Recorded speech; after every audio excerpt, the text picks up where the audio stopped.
Monsieur le Président, comprenez avec nous que ce droit, le droit de se faire assister d'un interprète, c'est-à-dire si l'accusé ne comprend pas la langue employée dans la procédure, est inscrit non seulement au paragraphe 7 de l'article préliminaire de notre Code de procédure pénale. Qu'est-ce qu'il dit? Il stipule que si la personne suspectée ou poursuivie ne comprend pas la langue officielle, elle a le droit, dans une langue qu'elle comprend, et jusqu'au terme de la procédure, à l'assistance d'un interprète, y compris pour les entretiens avec son avocat, ayant un lien direct avec les interrogatoires. Monsieur le Président, c'est votre juridiction qui a donné ce droit à Paul Mansah. À l'enquête préliminaire, comme devant le pool de juges d'instruction, ce droit a été bafoué. Mais, Monsieur le Président, ce sont ces éléments qui sont quittés non seulement devant le pool de juges d'instruction, qui permettent de base, de socle aux poursuivants qui sont assis devant moi, à la partie civile, de mener ou de poser des questions à Paul Mansah à l'effet de le confondre. Monsieur le Président, le point D de l'article 90 est une illustration. Il en dit aussi clairement et insiste sur le fait d'avoir un interprète. Monsieur le Président, ici, le défaut de langue, je veux parler d'une affaire. Arma Gueye contre la Tanzanie.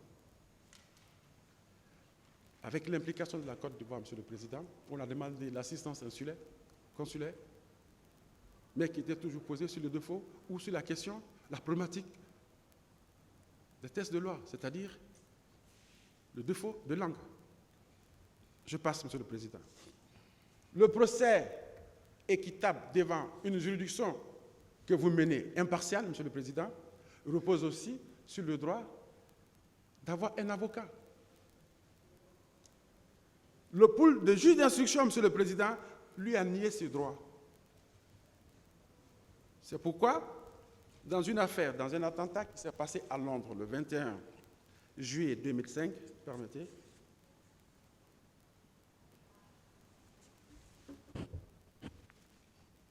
il y a eu 3 accusés. Ces 3 accusés, Monsieur le Président, ont été entendus. Une 4e personne aussi a été entendue, mais qui est venue, qui a reconnu avoir fourni de l'aide au poseur de bombes, ce qui lui a valu son inculpation et sa condamnation. Mais la Cour européenne a constaté quoi? Qu'il peut parfois arriver qu'un simple témoin peut s'auto-incriminer dans une affaire s'il n'est pas accompagné d'une personne assermentée ou une personne qui a une connaissance en défense des droits d'un accusé. L'intimidation, la peur des autorités, la présence dans un cadre qui ne lui est pas commun peut pousser une personne à s'auto-incriminer devant les autorités, Monsieur le Président. Et ça, la Cour européenne en fait de cela une arme absolue. À cet effet, Monsieur le Président,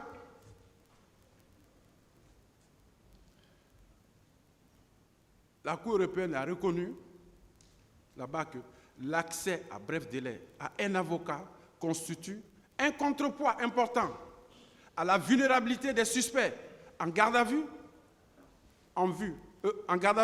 et offre une protection essentielle contre la coercition, les mauvais traitements dont ils peuvent être l'objet et de la part de la police, et contribue à la prévention des erreurs judiciaires et à l'accomplissement du but de l'article 6 de la Charte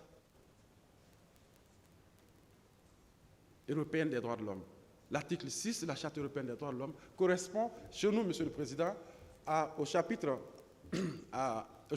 au paragraphe 8 du chapitre préliminaire. Il correspond à l'article 7 de la Charte africaine des droits de l'homme. à l'article 14 du Pacte international relatif aux droits de l'homme, Monsieur le Président.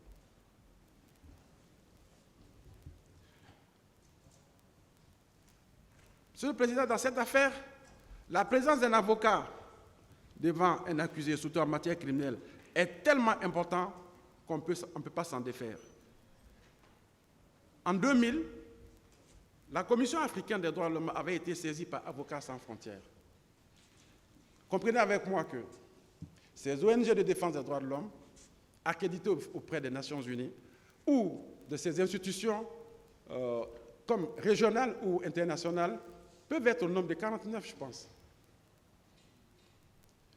Monsieur le Président, ce sont ces mêmes institutions, ces ONG de défense des droits de l'homme, qui sont prêts à prendre votre décision que vous allez rendre ici. Parce que le droit à l'interprète n'a pas été respecté, conduit l'État guinéen devant la Commission africaine pour violation des droits de l'homme. Oui, c'est eux. Ce sont ces personnes, Monsieur le Président, qui sont prêts à prendre une décision guinéenne aujourd'hui, à travers une communication, saisir la Commission ou la Cour africaine des droits de l'homme pour violation massive, comme ils le disent, des droits de l'homme. Dans cette affaire Gaëtan, qui était portée par Avocats sans frontières, composée de 3 avocats, je crois, et le jour de l'audience, le jour des plaidoiries comme un jour aujourd'hui, l'avocat étant indisponible, a demandé le renvoi de l'audience afin qu'il puisse se rétablir pour revenir. Mais le parquet, comme d'habitude dans leur impatience, a sollicité du tribunal la continuation des débats. Cette affaire qui se trouve, Monsieur le Président, devant la Cour africaine des droits de l'homme, elle a siégé. Et la Commission africaine des droits de l'homme a retenu qu'en privilégiant la position du juge d'appel, c'est-à-dire une décision qui avait déjà été rendue, que la Cour suprême a ignoré les engagements des cours et tribunaux et se conformer aux normes internationales en vue d'assurer un procès équitable à tous. Que, effectivement, le Burundi a ignoré cela. Elle a donc considéré que le Burundi a violé l'article 7 de la Charte africaine des droits de l'homme. Elle a continué tout en essayant de dire qu'il appartient à l'État du Burundi de tirer toutes les conséquences et de prendre des mesures appropriées en vue de permettre la réouverture du dossier et le réexamen de cette affaire en conformité avec la loi burundaise et les dispositions pertinentes de la Charte africaine des droits de l'homme. Monsieur le Président, la Guinée est partie de la Charte africaine des droits de l'homme. Nos tests relatifs à la protection des citoyens, Monsieur le Président, sont inspirés des tests internationaux. Mais pourquoi nous en invoquons pour nous? Parce que nos tests sont plus proches de nos citoyens, Monsieur le Président.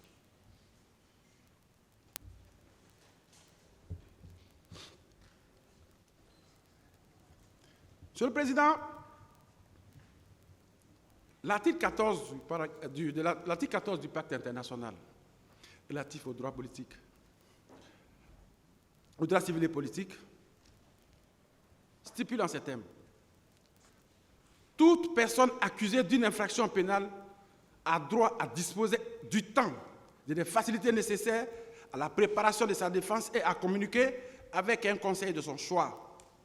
Mais pour être plus explicite, il dit qu'il a droit à avoir un défenseur de son choix.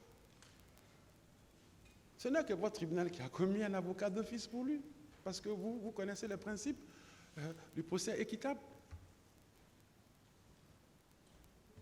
Monsieur le Président, le procès équitable aussi repose sur le respect du délai raisonnable.